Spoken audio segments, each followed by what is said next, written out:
Palavra da Verdade, a exposição bíblica com Hernandes Dias Lopes. As tempestades estão por aí e elas podem atingir a gente de uma hora para outra. E é pensando nisso que eu quero dividir com vocês um texto da Escritura que trata desse assunto. E abra sua Bíblia comigo então, por favor, em Marcos capítulo 4, versos 35 a 41.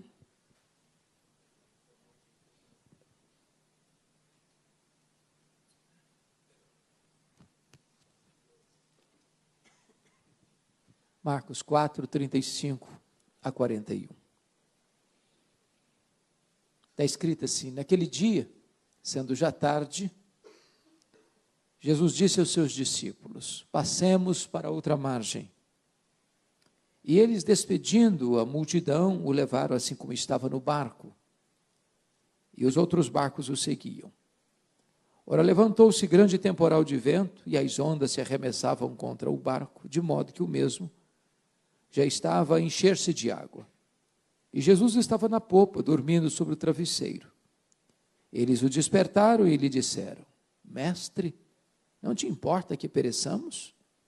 E ele, despertando, repreendeu o vento e disse ao mar: acalma-te, emudece.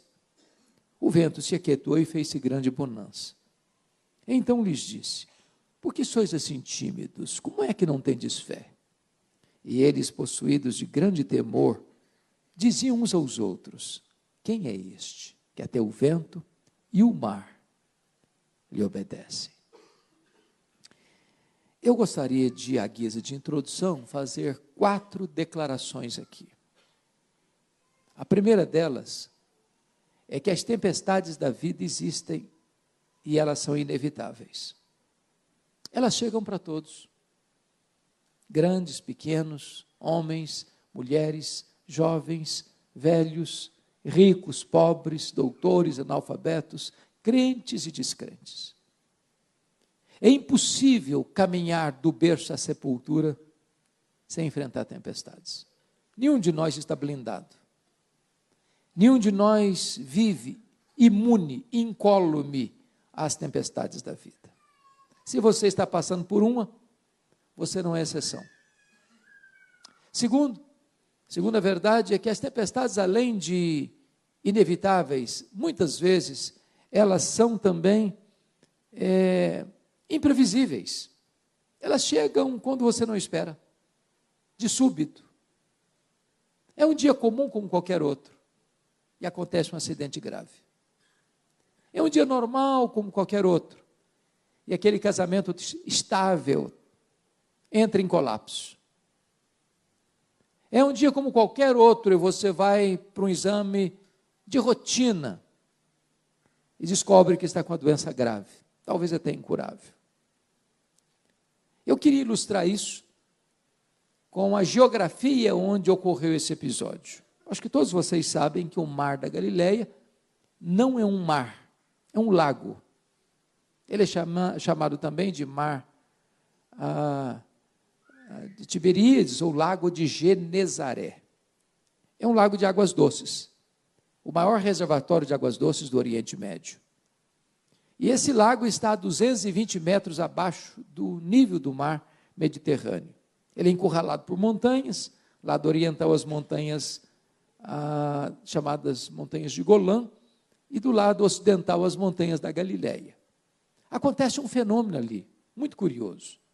No extremo norte de Israel está o monte mais alto, o Monte Hermon, cujo cimo fica sempre coberto de neve. De vez em quando, os ventos gelados descem desse monte, emparedados pelas montanhas, bate na superfície desse lago, e mesmo só a pino começa uma perigosa e terrível tempestade de vento. Muito provavelmente foi isso que aconteceu aqui. Os discípulos embarcam, o mar está tranquilo, enquanto navegam, a tempestade chegou. É assim na vida, as tempestades são imprevisíveis. Mas a terceira verdade que quero dizer a título de introdução é que as tempestades são também, muitas vezes, inadministráveis. nós não conseguimos resolvê-las. Elas nos desafiam, elas superam a nossa capacidade de gerenciamento, elas não obedecem ao nosso comando. O nosso barco é varrido pela fúria do vento, é moído pela força do mar, cujas ondas se encapelam e se lançam com fúria sobre nós. Eu fico imaginando que aqueles discípulos, alguns deles que tinham nascido ao redor daquele lago, vivido ao redor daquele lago, trabalhavam naquele lago, já tinham passado por outras tempestades naquele lago, superado essas tempestades, mas agora eles não conseguem. É assim na vida. De vez em quando eu escuto a seguinte confissão: ah, pastor, aquele homem com quem me casei não é a mesma pessoa. É uma pessoa rude, me agride, não me respeita mais. Às vezes eu escuto confissões assim: ah, pastor, aquele filho que eu criei com tanto carinho, hoje pisa, escarnece dos princípios, dos valores, do legado que eu deixei, transtorna a nossa vida, é um tormento para a nossa família. Eu não sei mais lidar com meu filho, eu não sei lidar mais com a minha filha. Muitas vezes as tempestades se tornam inadministráveis. Mas a última verdade que quero dizer a vocês, a título de introdução, é uma palavra consoladora. As tempestades são também pedagógicas. Elas podem até nos colher de surpresa, mas elas não pegam Deus de surpresa. Elas podem até ser maiores do que nossas forças, mas elas não colocam Deus numa situação de embaraço. Deus não desperdiça sofrimento na vida de seus filhos. Se Ele permite uma tempestade na sua vida, não é para destruir você, é para tonificar as musculaturas da sua alma. Não é para levar você para longe de Deus, é para colocar você mais perto de Deus. Você perdeu o controle, Deus não. Então eu quero hoje pensar no seguinte tema com você: não desanime, Jesus está no controle. Não fique com medo, Jesus está no controle. Dito isto, eu convido você para examinar o texto comigo. O contexto dessa passagem revela que Jesus passara todo aquele dia ensinando as parábolas do reino. Ao fim, ele então entra no barco com seus discípulos e dá uma ordem para eles assim: passemos para outra margem. Na verdade, Jesus está fazendo uma transição da aula teórica para a aula prática. Você pode ouvir e ouvir e ouvir e ouvir, mas você precisa experimentar. O treinamento de Deus não se dá apenas pelo ouvir. O treinamento de Deus na nossa vida se dá quando Ele mesmo nos leva para o miolo da tempestade, para o epicentro da crise, para revelar para nós que muitas vezes os nossos recursos são pequenos demais, mas quando nós chegamos ao nosso limite, ao último furo da correia, Ele age milagrosamente em nossa história.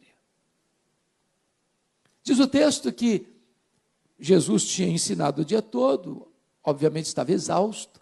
Ao entrar no barco, pega um travesseiro, vai lá para trás, deita e dorme, enquanto o barco desliza suavemente por aquelas águas plácidas. De repente, o mar se empola, o vento começa a soprar furiosamente, o barco é varrido pela fúria das ondas. Os discípulos devem ter pensado: vamos deixar o mestre descansar, isso aqui é com a gente, nós temos conhecimento, nós temos experiência, a gente resolve isso, mas não consegue. Então, desesperados, eles chegam para Jesus com uma pergunta em tom de censura: mestre, não te importa que pereçamos? E diz o texto que Jesus se despertou, repreendeu o vento, repreendeu o mar, se acalma, emudece. E o mar, como uma fera selvagem, se encolhe. E o vento escuta a voz de Jesus e entra na sua recâmara, e é uma grande bonança. Aí ele se volta para os discípulos e pergunta assim: por que vocês estão com medo? Como é que vocês não têm fé? E os discípulos, tomados de um santo temor, perguntaram uns para os outros: quem é este que até o vento e o mar lhe obedecem? Se vocês observaram comigo, toda essa passagem está regida por essas três perguntas. A primeira pergunta, no verso 38, é a pergunta dos discípulos a Jesus: Mestre, não te importa que pereçamos? A segunda pergunta está no verso 40, é a pergunta de Jesus aos discípulos: por que sois assim tímidos? Como é que não tendes fé? A terceira pergunta está no verso 41, é a pergunta entre os discípulos. Pois é sobre essas três perguntas que eu quero conversar com vocês nesta noite. Vejamos a primeira pergunta. Essa é a sua pergunta, essa é a minha pergunta, essa é a pergunta da nossa angústia, essa é a pergunta da nossa dor, essa é a pergunta de quem está passando por uma tempestade, já lutou, já se esforçou, já se empenhou, já fez tudo que podia fazer e o problema não se resolve. Essa é a pergunta de quem vê o seu casamento abalado e ora, e clama, e pede, e chora e o problema não se resolve. Essa é a pergunta daquele que vê alguém da família doente e jejua, e clama, e pede socorro, e clama a Deus, e pede por misericórdia, a doença se agrava. Essa é a pergunta daquele que está encurralado pela situação adversa e não vê saída, e quanto mais se empenha, mais o problema se agiganta. E nessas horas, com aqueles discípulos, nós também ficamos a pensar: o Senhor não vai fazer nada? O Senhor não vai nos socorrer? O Senhor não está vendo a nossa aflição? O Senhor não se importa que a gente pereça? Mas por que eles estão fazendo essa pergunta em tom de censura? Eu vou dar a vocês três motivos porque eles estão desesperados. Primeiro, eles estão desesperados porque na cabeça deles algumas coisas não estão funcionando bem. O que não está funcionando bem? Primeiro, a ordem de Jesus: passemos para outra margem com a tempestade. Irmãos, é fácil você entender a tempestade que Deus mandou atrás do profeta Jonas. Ele estava numa rota de desobediência. Então preste atenção: crente desviado é endereço certo de tempestade. Deus manda tempestade atrás dele. Não para destruí-lo, mas para fazê-lo voltar. Agora, como é que você entende que você está andando com Deus? Você ama Deus, você obedece a Ele, você está fazendo o que Ele mandou você fazer, e de repente a tempestade chega. Porque parece que é claro na nossa mente a seguinte coisa: se eu estou andando com Deus, se eu estou fazendo o que Jesus me mandou fazer, vai dar tudo certo. O mar vai estar calmo, a viagem vai ser tranquila, vai ter céu de brigadeiro e não vai ter nenhuma tempestade à vista. Não é assim que a gente pensa? Pois é, eles estão em crise, e você e eu também, quando a tempestade chega. Segundo, por que eles estão em crise? Porque na cabeça deles não fica bem resolvido outra coisa. Como é que eles vão conciliar a urgente necessidade deles com a aparente demora de Jesus? Se Jesus estava dormindo, ele não estava agindo. E quem está passando por uma tempestade tem pressa.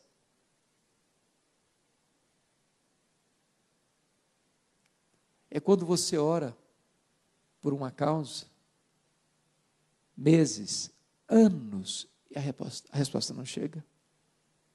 É quando você chora às madrugadas e as lágrimas secam no seu rosto e você não encontra o consolo.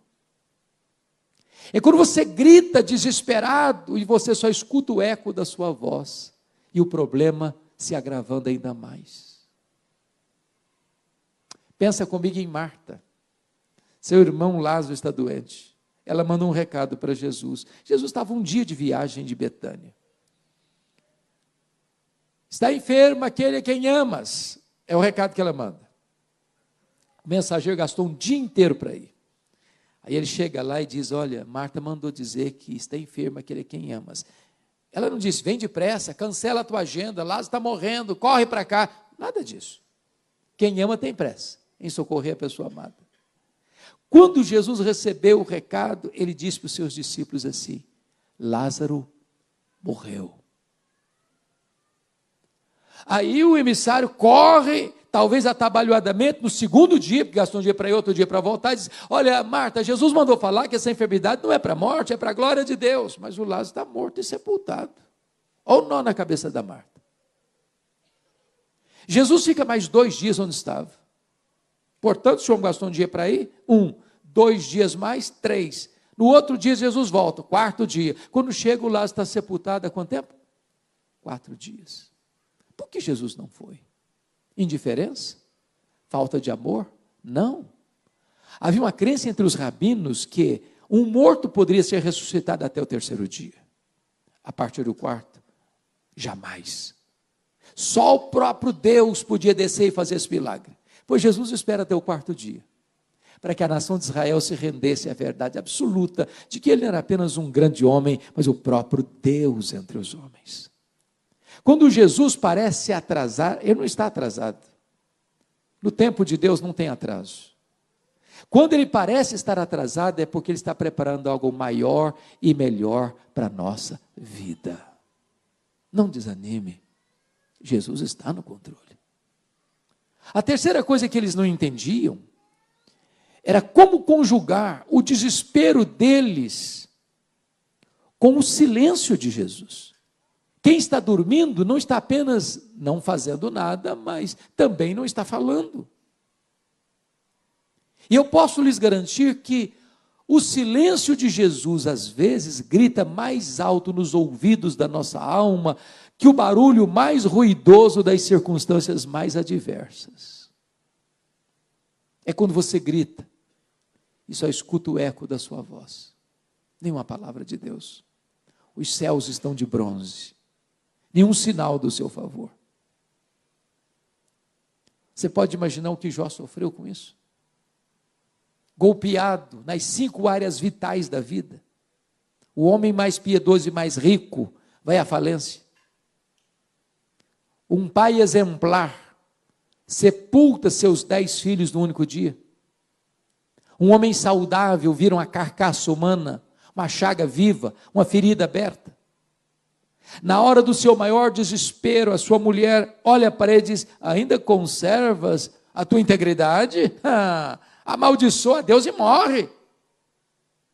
Os amigos vêm e, em vez de aplicar-lhe o bálsamo do consolo, aplicam-lhe o vinagre das críticas mais desumanas, lançando sobre ele os libelos acusatórios mais injustos, chamando-o de ladrão, de adúltero, de louco, de ter se enriquecido porque roubou órfãos e viúvas. Este homem está reduzido a nada, no fundo do poço. E a única pergunta que brota da sua alma é: por quê, meu Deus? Por quê? Fez 16 vezes essa pergunta. Levantou aos céus 34 queixas. A resposta foi o total silêncio.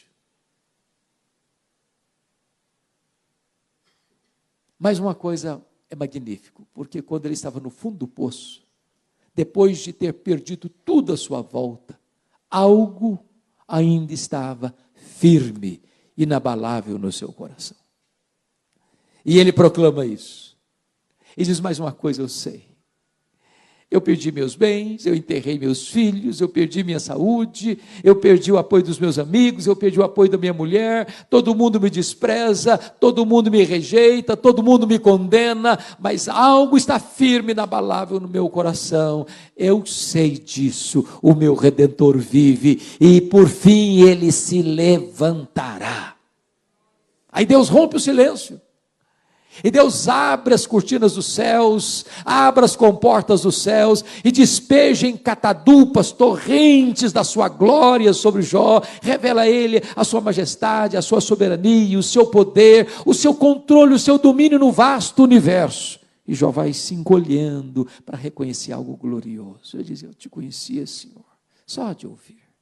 Agora os meus olhos te veem. Eu entendo hoje uma coisa com muita clareza.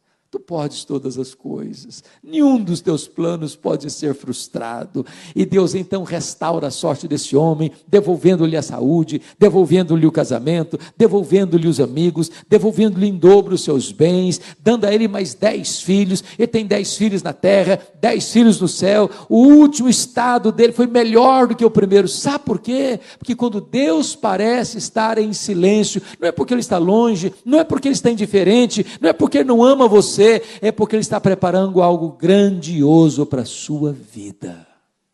Não desanime, Jesus está no controle.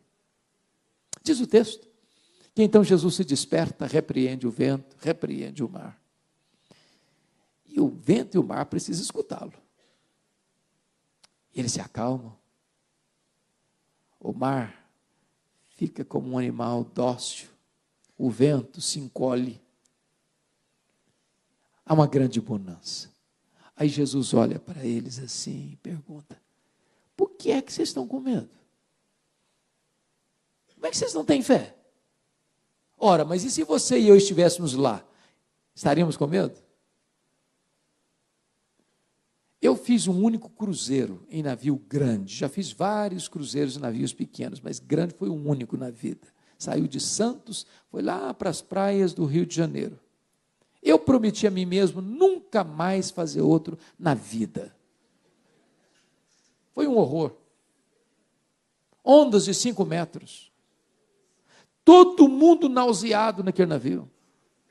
As pessoas saíam para jantar, voltavam cambaleando pelo corredor, vomitando dentro do navio. Cancelaram a programação. Foi uma coisa horrível. Quando nós estávamos retornando, ondas de 5 metros, aquele negócio horrível, sabendo que tinham 8 horas pela frente e eu nauseado, eu só fiz uma oração, falei: Deus, ou eu durmo ou eu morro. Agora imagine um navio pequeno, um barco, moído pelas ondas, sovado pela fúria do vento, rodopiando no meio do mar de noite, enchendo-se de água, a morte mostrando para eles a carranca. Aí Jesus pergunta assim: por que vocês estão com medo?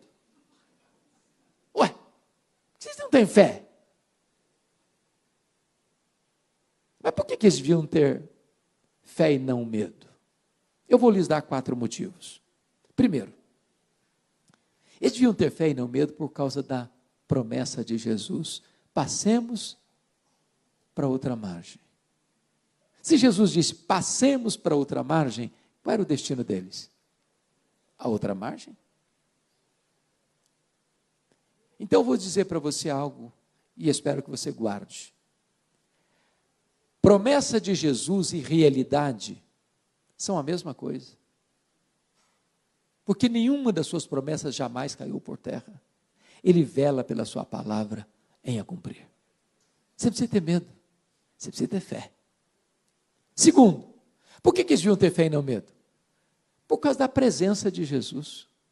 Jesus estava dentro daquele barco. Mas quem é Jesus? O Criador do vento, o Criador do mar, o Criador do céu, o Criador da terra, o Criador do cosmos, com mais de 93 bilhões de anos-luz de diâmetro. A criatura não pode desafiar o Criador. A criatura não pode ser maior do que o Criador. O Criador dá uma ordem e o vento cessa. Dá uma ordem e o mar se aquieta.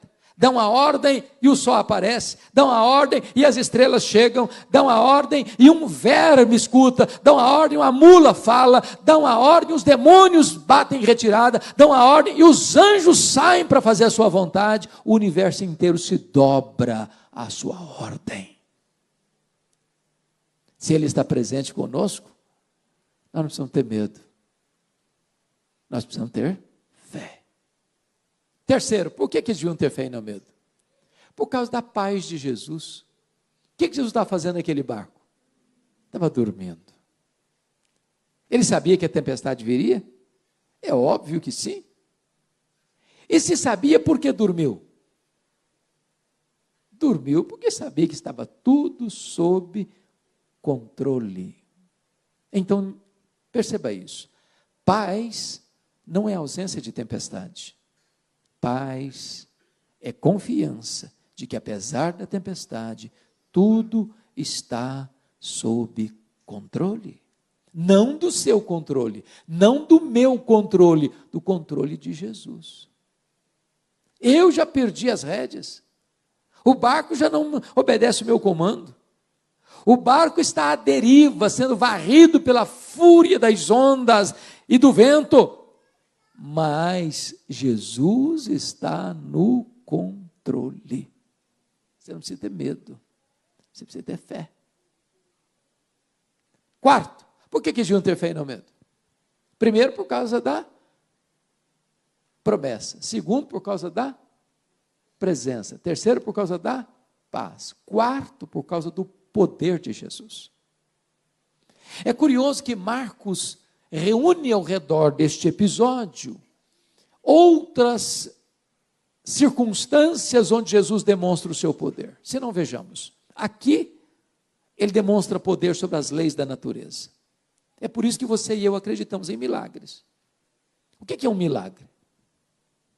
O Senhor criou o universo e estabeleceu leis que governam o universo.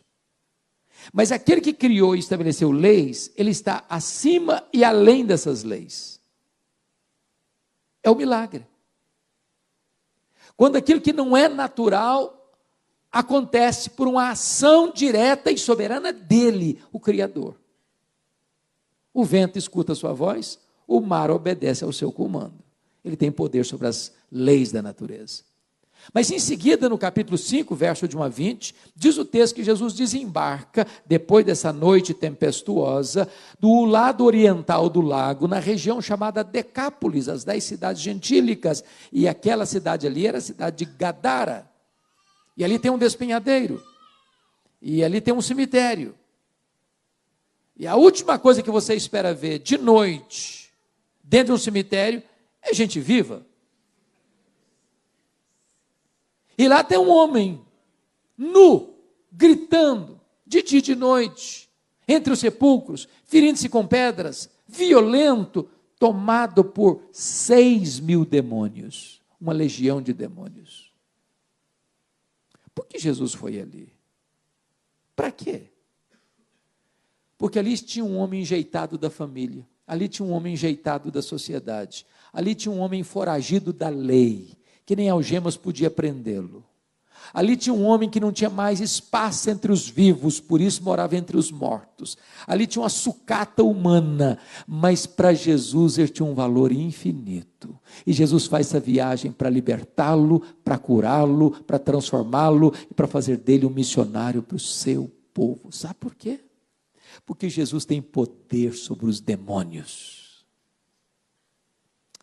Como a escola Gaviões da Fiel, Carnaval 2019, cometeu uma grande tolice, botando na passarela Cristo sendo pisado por Satanás. O Cristo que você e eu cremos não é esse Cristo. O Cristo que você e eu cremos é a semente da mulher que nasceu para esmagar a cabeça da serpente. É o Cristo que venceu e tem as chaves da morte e do inferno. É o Cristo vencedor. Diante da sua voz, os demônios precisam bater em retirada. O Cristo que você e eu cremos é o Cristo que vai lançar no lago do fogo o diabo e os seus anjos, para serem atormentados de dia e de noite pelos séculos dos séculos. Mas em terceiro lugar, ainda no capítulo 5, Jesus está caminhando e uma mulher hemorrágica, 12 anos esvaindo sem sangue, ela não conseguiu nada com a medicina da sua época, e ela pensou, se eu apenas tocar na orla das suas vestes, eu ficarei livre do meu mal, e ela toca, e a hemorragia é estancada. Sabem por quê? Porque Jesus tem poder sobre as enfermidades. Em seguida, Jesus vai para a casa de Jairo, a sua filha de 12 anos está morta, e ele chega, põe a mão sobre ela e diz, Talita cume, menina, eu te ordeno, levanta-te, e a morte bate continência para Jesus, e a morte devolve a vida àquela menina, e aquela menina ressuscita, porque Jesus tem poder sobre a natureza, sobre os demônios, sobre as enfermidades e sobre a morte. Ele tem todo o poder, ele tem toda a autoridade, nos céus e na terra. Você não precisa ter medo, você precisa ter fé. Mas aí vem a última pergunta. Confira comigo.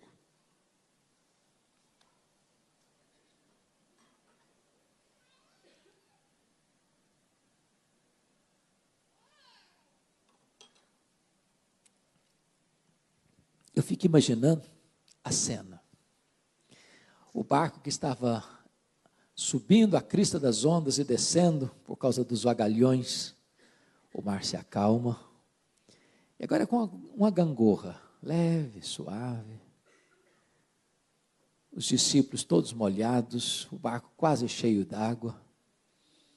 E os discípulos que já conheciam Jesus, já tinham visto Jesus fazer tantos milagres, se olham assim, espantados, e perguntam: quem é este? Mas quem é este que até o vento e o mar lhe obedecem? Aquela tempestade tinha vindo exatamente para isso, para revelar a eles quão grande era Jesus, quão maravilhoso era Jesus, quão poderoso era Jesus. E eles estão se perguntando: quem é este? E você e eu poderíamos responder hoje essa pergunta. Este é aquele que com o Pai e o Espírito Santo, antes da fundação do mundo, lá nos refolhos da eternidade, no conselho eterno, reuniu-se para traçar o plano da sua, da minha e da nossa redenção. Quem é este? Este é aquele que no princípio criou todas as coisas, os céus e a terra. Porque todas as coisas foram feitas por Ele, e sem Ele nada do que foi feito se fez. Sem matéria pré-existente, Ele criou todas as coisas. Quem é este? Este é aquele que sustenta todas as coisas pela palavra do seu poder. Quem é este? Este é o maravilhoso conselheiro. É o Deus forte, é o Pai da eternidade, é o príncipe da paz. Quem é este? Este é o sol da justiça, a brilhante estrela da manhã, o Messias. Este é o rebento de Jessé, o filho de Davi, o desejado de todas as nações. Quem é este? Este é aquele que é a semente da mulher, que nasceu para esmagar a cabeça da serpente. Este é aquele de quem os patriarcas falaram, para quem os profetas apontaram. Este é aquele que foi simbolizado pelo Cordeiro da Páscoa, cujo sangue vertido, colocado no batente das portas, livra os primogênitos de Israel da morte. Quem é este? Este é aquele que foi simbolizado pelo tabernáculo. Este é aquele que foi simbolizado pela arca da aliança. Este é aquele que foi simbolizado por que estava dentro da arca: as tábuas da lei, o vaso com maná, a vara seca de Arão que floresceu. Este é aquele que foi simbolizado pela tampa da arca, o propiciatório, onde a glória de Deus se manifestava. Este é aquele que foi simbolizado pelas festas de Israel, pelos sacrifícios do templo. Este é aquele que foi simbolizado pelo sábado. Tudo isso era a sombra dele, ele, a realidade. Quem é este? Este é aquele que na plenitude dos tempos veio, nascido de mulher, nascido sob a lei, para ser o nosso Redentor. Quem é este? Este é o Verbo eterno, pessoal, divino, autoexistente, que se fez carne e habitou entre nós, cheio de graça e de verdade. Este é a luz que vinda o mundo ilumina todo homem. Quem é este? Este é o grande eu sou. Ele é o pão da vida, ele é a luz do mundo, ele é a porta das ovelhas, ele é o bom, o grande, o supremo pastor, ele é a ressurreição e a vida, ele é o caminho e a verdade e a vida, ele é a videira verdadeira. Quem é este? Ora, este é o Cordeiro de Deus que tira o pecado do mundo, o Cordeiro que morreu, mas ressuscitou e está vivo, e tem as chaves da morte e do inferno. Quem é este? Este é aquele que andou por toda parte, fazendo bem, libertando os oprimidos do diabo. Os cegos viram, os mudos falaram, os surdos ouviram, os coxos andaram, os leprosos eram purificados, os mortos ressuscitaram. Quem é este? Ora, este é o cabeça da igreja, este é o fundamento da igreja, este é o dono da igreja, este é o edificador da igreja, este é o protetor da igreja. Quem é este? Este é o nosso glorioso Redentor, Ele é o Salvador, o Messias, o Cristo. Este é o Rei dos Reis, este é o Senhor dos Senhores, este é o Alfa, este é o Ômega, este é o princípio, este é o fim. Quem é este? Este é a nossa justiça, este é a nossa paz, este é a nossa alegria, este é a nossa herança, este é a razão da nossa vida. Quem é este? Este é aquele que, sendo Deus, não julgou como usurpação ser igual a Deus, antes a si mesmo se esvaziou, assumindo a forma de servo, humilhou-se até a morte, e morte de cruz, pelo que Deus o exaltou sobremaneira, e lhe deu o nome que está acima de todo nome, para que o nome de Jesus se dobre em todos os joelhos, nos céus, na terra e debaixo da terra, e toda língua confesse que Ele é Senhor, para a glória de Deus Pai. Quem é este? Este é aquele que pela alegria que lhe estava proposta, não ficou com vergonha da própria cruz, mas caminhou para ela como um rei caminha para a sua coroação. Quem é este? Este é aquele que por amor de nós chorou e sangrou no Getsemane, bebendo sozinho aquele cálice amargo da ira de Deus, que devia cair sobre a sua, a minha, a nossa cabeça. Quem é este?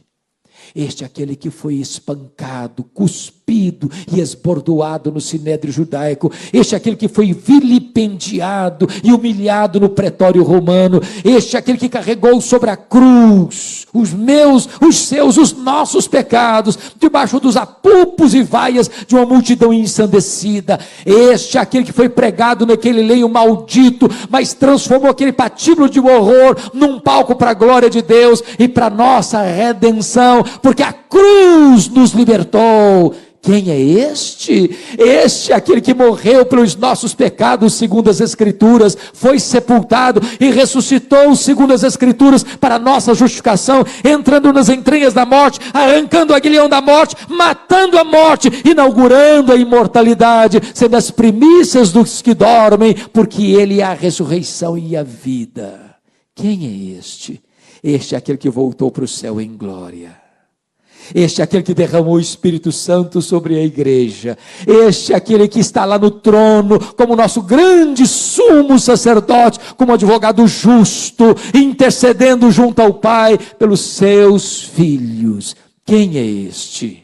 Este é aquele que governa as nações. Este é aquele que levanta reinos e abate reinos, levanta reis e abate reis. Quem é este? Ora, este é aquele que vai voltar pessoalmente, visivelmente, audivelmente, inesperadamente, repentinamente, gloriosamente, poderosamente, para assentar-se no seu trono de glória, para julgar as nações. Quem é este? Este é aquele que vai colocar todos os seus inimigos debaixo dos seus pés, e vai lançar no lago do fogo o anticristo, o falso profeta, o dragão, todos os ímpios cujos nomes não estão escritos no livro da vida, e por fim vai lançar a morte no lago do fogo, o último inimigo a ser vencido, e então ele entregará o reino ao Deus e Pai, para que ele seja tudo em todos. Quem é este? Este é o noivo da igreja, que vai entrar com você e comigo para as bodas, uma festa que nunca mais vai apagar, enxugando os nossos olhos toda lágrima. Não vai ter mais dor, não vai ter mais luto, não vai ter mais despedida, não vai ter mais tristeza, porque as primeiras coisas já passaram, e nós reinaremos com Ele para sempre, e sempre, e sempre, e sempre. Quem é este? Este é o nosso Salvador.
Que diz para nós assim: você não precisa ter medo, você precisa ter fé.